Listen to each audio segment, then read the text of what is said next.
Is it too late to take advantage of the gold rush, or will those prices just keep on rising? Joining me now is hedge fund manager Damon Vickers. He is very bullish on global commodities, including, of course, gold. Damon, thanks a lot for joining us. Appreciate it.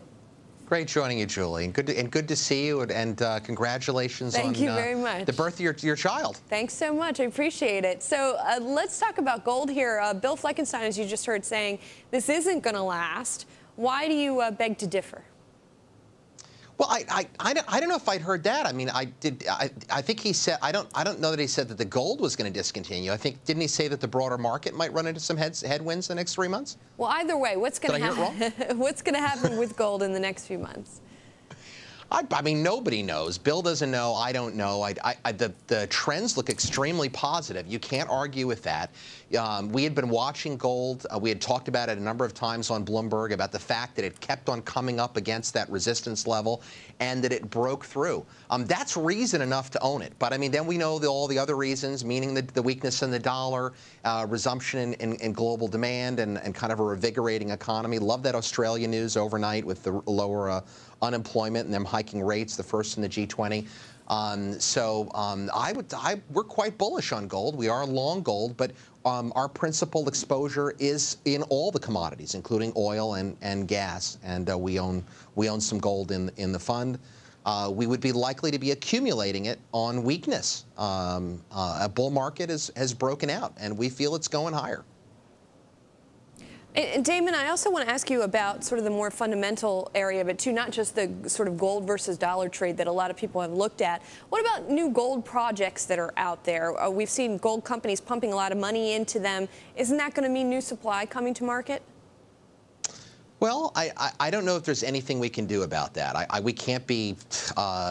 It's a good point. There's likely to be new supply coming in there, but the bias really seems to be on the buy side. I mean, maybe the giant tell of all time was the biggest short covering trade that was ever done, which was the American Barrick covering all those gold hedges that they had. Mm-hmm. So I don't know about that. That's speculative. We'd have to have insight into what boards are doing and when they're going to sell or whether they're going to hold or not. Well, but, one thing that we do know about is jewelry demand. That's something that is measurable, and that's something that, sure, that hasn't been terribly strong. Yeah, well, thank God for hip-hop, because they've got those big, giant gold chains. I'm not sure if that's enough to sustain it, though. May be that. Okay. Well, yeah, jewelry demand is strong. But, I mean, the strongest thing for gold, I mean, there's technical reasons to buy it. Let's talk a little bit about that. Upside target, how do we come? We think gold can go to about $13.50, give or take. How we arrive at that is that if you look at the left side of gold coming into this congestion pattern, which has been roughly at that 1,000 level here for about 18 months, it's about $350. So we take the 350 coming in. Pure technical theory analysis says you take the X equals Y, and that would project it on up to about 1350. So it's a bull market is on. You buy weakness, you hang on, try to manage your risk around $1,000, which is where we are. But we're early in this move, and you just get on board. Really, it's the place to be. But what about these risks, though? What about this supply-demand equation? Even though the bias is on the upside, I mean, aren't those various elements in position potentially to derail it, or is that just not going? Are people ignoring the fundamentals entirely? No, in any investment that we're going to do, Julie, I mean, as you know, we're a trend-following fund, so we really don't care whether the market goes up or down. We're market agnostic. There's going to be risk in any investment that you make.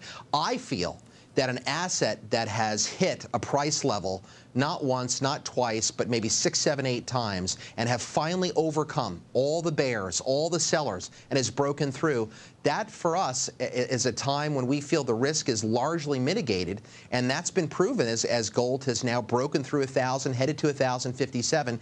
This is not anything we did differently in 9 Points Capital Partners last year, right, when we shorted WAMU, AIG, Lehman, General Motors, all the rest. Damon, we're out of time, unfortunately. We'll check back in with you, though, on that 1350 target.